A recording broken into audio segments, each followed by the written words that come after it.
Hello, welcome to another discussion on street sociology.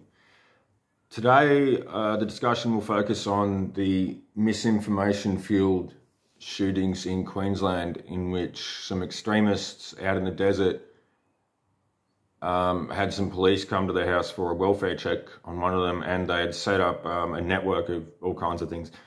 Tunnels, infrared cameras in place, firing positions, and they were apparently in ghillie suits with weapons waiting for the police, and they shot, I think, 3 of them and murdered a civilian as well.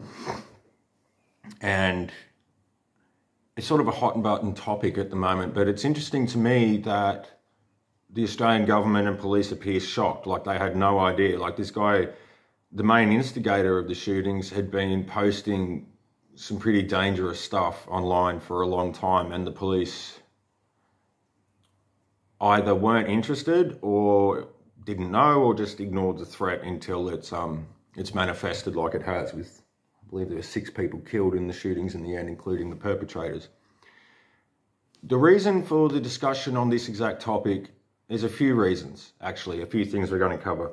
But briefly, what gives me, the guy in the Half-Life shirt in his house, the right to speak on something as specific as this in a way that's knowledgeable? And the answer to that is, I hate to say it, I just finished my master's degree on political division between the thesis itself, between the global financial crisis in 2008 and the present, including the spread of disinformation, conspiracy theory, we'll get to that, and the like, during the COVID pandemic. And that's been a massive part of this. It appears a lot of this community of persons who aren't necessarily very engaged in society, political enemy, we've discussed this before, but anyway,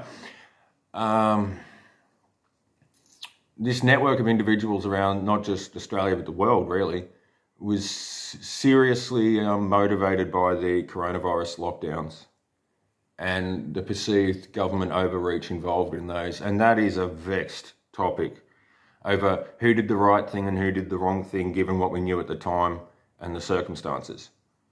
So I'm not really here to get into the rights and wrongs of that, but I do have some knowledge on this topic that means I could probably speak on it with some idea. So let's get to it. Basically, the motivation for these individuals doing what they did. The Sydney Morning Herald has today described them as Christian extremists, and they were very much in that vein, but they were also fueled by a lot of misinformation. Some would call it the truth that they're trying to hide, but in reality, when we look at a lot of these claims about the various shadowy organisations running things, shadowy organisation does run things. It's called rich people, but there's no secret hidden cabal. It's not really, anyway. I had a lot of these beliefs, and a lot of people around the country also hold those beliefs. And they believed them enough, even though this stuff was obviously disprovable, they believed it enough to kill a lot of people over it. But the blame in the way that they had segregated themselves from society and become enmeshed within this ecosystem of disinformation, it's not always entirely the fault of those people. It's very much their fault when they take physical action like murdering innocent people. But something has struck me about the news coverage of these incidents in Australia, pardon me, and that is that they are constantly being labelled conspiracy theorists, and which can be dangerous.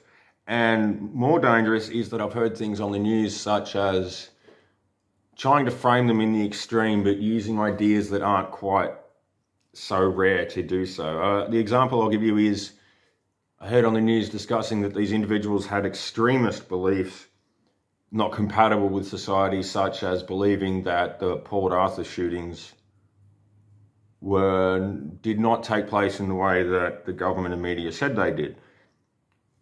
What I believe on that is pretty irrelevant, but the key here is that this is a pure guess. Probably more than 20% of adult men in Australia, if you ask them personally about Port Arthur, would say, oh, I believe this and that and the other thing. Whether they're right or wrong is irrelevant. The fact is that a lot of people hold all kinds of beliefs about all kinds of incidents. And when media says that these people who murdered innocent people were so extreme that they didn't believe in the official version of Port Arthur, or they didn't believe in this. Obviously, Australian society is way behind on the extent to which this kind of misinformation-fueled activities off the grid, you could say, are prevalent. They are prevalent. They are not rare. So when the news goes, oh, well, these people were so evil that they didn't even believe the official version of that story. Well, guess what? There's a hell of a lot of people in Australia heard that and went, fine, you want to lump me in? They might have beliefs similar to that. But now the media is lumping everybody who has, let's just say, an alternative belief on any number of things, which is, of course, perfectly fine, are now being lumped in with extremist conspiracy theorists who murder people. So I think this is really important, and I kind of wish that this message had been considered a long time ago by those in power, because it's dangerous. We're making it worse. It's very bad to lump everybody into a certain topic. You go, someone did a bad thing and these people have some beliefs that might overlap with theirs. So we're going to put all of these people over here, separate them from society and go, they're the bad guys. We should have learned during the lockdowns and the division that was just unfurled across the Western world. We've got to stop pigeonholing people. I talked about this in my last video, and I've talked about it in at least 3 others. We can't just go, oh, there's another thing we've had on the news. Oh, and they were, you know, anti-vaxxers, and they were bad. And I talked about this in the last video too. Just because somebody doesn't wish to participate in the current batch of different coronavirus 19 vaccines we have does not make them an anti-vaxxer. You could call them a COVID vax, anti-COVID vaxxer or something if you wanted, but why? Why do that at all? And I've said this so many times, there's a lot of people who don't want a coronavirus vaccine who do get their kids vaccinated for MMR and polio and stuff. They do get tetanus shots. They believe in vaccines. They just don't happen, for any number of reasons, to believe that they wish to participate in the current crop of vaccines for this illness. That's a personal choice. And when we start going, everybody who didn't want the vaccine is now automatically in the bad category with the cop killers and the nut jobs, it's a self-fulfilling prophecy. The Conservative government in my state, Victoria, tried this a few years ago by fabricating something about so-called African gangs that were running amok through Melbourne, which was more or less a cross between an exaggeration of what was actually happening and an outright lie. And they had interviews with some people from the African community in Melbourne about how they felt about being constantly targeted by right-wing media, being accused of being gangsters and criminals and thugs. And some of them basically gave the impression along the lines of, if everybody's going to say that we are, why should we bother trying to participate in normal society if no matter how good or hard we do or how hard we work, we're just going to get called African gangsters? And the principle is the same. Just because someone doesn't want a coronavirus vaccine does not make them bad. And when we pigeonhole them with any other type of so-called extremist into one category and say they're the bad people, stay away, all we're doing is empowering these people. There are probably 6 people in Queensland who would still be alive if, especially during the COVID lockdown period, there hadn't been such venomous division between each of the sides at the time. And pigeonholing anybody with alternative beliefs into an extremist group is just, it's asking for trouble. And we got it. And this is not a one-off. The Australian intelligence services clearly have not a great deal of interest in monitoring websites and forums where they sort of say the execution of police officers is discussed for weeks in advance. So obviously our intelligence services aren't doing a very good job of monitoring this threat. We've been so busy for so long chasing the myth of brown people that we've completely ignored the fact that our own government's divisive rhetoric and the media's divisive rhetoric has now built what could clearly be considered a grave domestic terrorist threat throughout this country. Now, while it is partly up to the authorities and the intelligence services and the like to monitor these kind of activities, it's on society itself, or whatever we ourselves consider society to be, to stop pigeonholing anybody with any alternative belief into a category of bad. Because we are asking for this to happen again. And as long as the media, I see it today, I'll see it tomorrow, they keep dividing like this, it's not going to get better. And this is just going to get worse. We've got a potential domestic terrorist threat countrywide, and it would appear we're doing our level best to activate it. In any case, this also shows the cross-national links of some of these more extreme groups. Because, I mean, these people in Queensland, they described themselves as extremists prior to the shootings. And there's a lot of, they discussed in one of the videos they posted online after the murder and before they were killed by tactical police, they discussed their links with certain characters in the United States who have an online presence who might not necessarily have the best interests of us all writ large in their opinions. So there's multinational links between this, but it's generally pushed by the same sort of thing. And in this instance, it's pushing people away, it's dividing.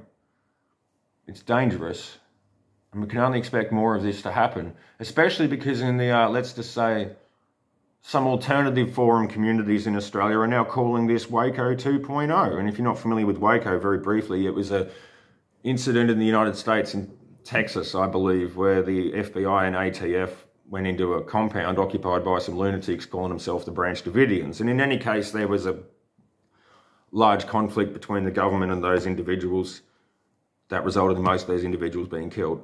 And that's called Waco. And that was very much a lightning rod for conspiracy. Oh, see, now I'm doing it. Very much a lightning rod for dissatisfied people in the United States, pardon me, which led directly to the Oklahoma City bombing, which is when a gentleman blew up a truck bomb outside a government office and killed like 180 people. The fact that this incident in Queensland is now being called Waco 2.0 by some of these people is very... that's a bad sign. So I suppose it's on to us ourselves as a group, politicians, media, left and right, I should add, to stop doing our level best to exclude people from society and push them away because their beliefs don't necessarily not only align with ours, but align with what we're told we should have.